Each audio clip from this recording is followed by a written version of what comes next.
जय श्री राम दोस्तों। मैं हूं अभिजीत सूर्यवंशी। दोस्तों, हम ईश्वर को प्रसन्न करने के लिए उपवास करते हैं, व्रत करते हैं, मंदिर जाते हैं, उनकी पूजा करते हैं, घर में प्रत्येक दिन स्नान करके धूप अगरबत्ती जलाते हैं, भजन गाते हैं। लेकिन इसके बावजूद में भी हम अकेलापन महसूस करें, इसके बावजूद भी हम तनाव महसूस करें, ये तो बहुत गलत है। क्योंकि यदि हम ईश्वर से सचमुच प्रेम करते हैं, ईश्वर को अपना मानते हैं, तब उसके साथ में ये सारे जो नकारात्मक बातें हैं संभव नहीं होना।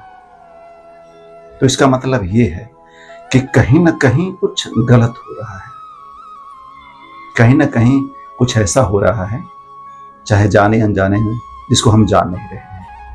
आखिर वो है क्या? दोस्तों, एक मंत्र आपको याद है? प्रत्येक दिन जब हम भगवान की पूजा करते हैं या घर में कोई भी धार्मिक आयोजन होता है तो इस मंत्र को हम पढ़ते हैं। त्वमेव माताश्च पिता त्वमेव, त्वमेव बंधुश्च सखा त्वमेव, त्वमेव विद्याश्च द्रविणं त्वमेव, त्वमेव सर्वं मम देव देव। अर्थात हम ईश्वर से क्या कहते हैं कि हे ईश्वर, तुम ही मेरी माता, बस तुम ही मेरे पिता, तुम ही धन हो, तुम ही विद्या हो, संसार में जो कुछ भी है मेरा, वो सब तुम ही हो। लेकिन दोस्तों, क्या वाकई हम इस मंत्र को जब बोलते हैं तो क्या हमारे मन में यही भाव होता है? दोस्तों, कड़वी बात है, लेकिन सच ये है कि ये भाव नहीं होता। हम अपने मन में ये मानते हैं कि प्रभु, ये इसलिए पढ़ रहा हूं ताकि आप खुश हो जाओ, अब मुझे जो चाहिए आप मुझे दे दो। चाहे सुख चाहिए, धन चाहिए, मान सम्मान चाहिए, या किसी दुख को दूर करना हो तो आप वो कर दो। सच्चाई यही है, कड़वी है। और सिर्फ यही कारण है कि जब हम ईश्वर को, जो हमारे पास में है नित्य 24 घंटे, हम उनको बुलाते ही गलत तरीके से हैं। तो जब गलत तरीके से उनको बुलाते हैं तो परिणाम भी वैसा ही मिलता है। तो सही ढंग से कैसे बुलाएं दोस्तों? बहुत आसान है, बहुत आसान है। आप एक बार करके देखिए, वाकई अद्भुत है। आप प्रत्येक दिन जब सोने जाते हैं,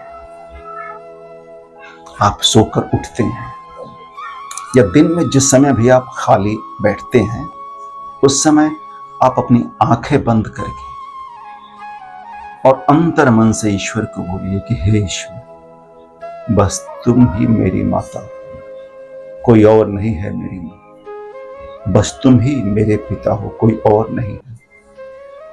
मेरे लिए धन तुम ही हो, सांसारिक वस्तुओं को मैं धन नहीं मानता। मेरा जो कुछ भी है सब सिर्फ तुम हो। आप आंखें बंद करके प्रेम से बोलिए ईश्वर को, इसी भावना से बोलिए कि तुम हो मेरे लिए वन एंड ओनली, और कुछ नहीं। दोस्तों, दावे से कहता हूं कि जब ये आप बोलना शुरू करेंगे ना मन में, आपके अंदर का तनाव, आपके मन में जो भी नकारात्मक बातें आती है किसी भी चीज के बारे में, वो सब दूर हो जाएंगे और आपका दुख भी दूर हो जाएगा। जानते हैं क्यों?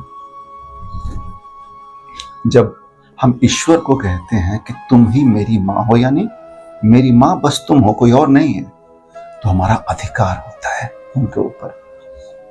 और दोस्तों, यही अधिकार वो ईश्वर चाहते हैं कि हम उन पे जताएं।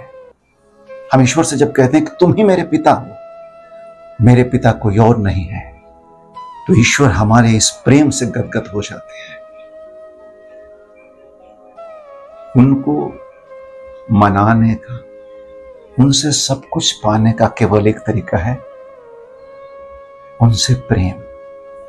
वो तो हमें करते ही हैं, लेकिन हम उनको प्रेम से अपनी ओर नहीं बुला पाते। तो दोस्तों, एक बार आप प्रेम से बुलाइए ऐसे ही करके।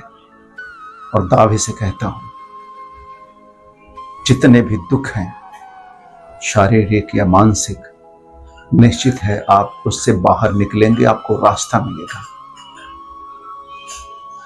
है ना कितना सहज उपाय ईश्वर को मनाने का, ईश्वर को पटाने का। चाहे आप उन्हें राम कहें, उन्हें कृष्ण कहें, उनको आप भोलेनाथ कहें, जिस नाम से बुलाएं, है तो एक वही ईश्वर, अलग अलग नामों में।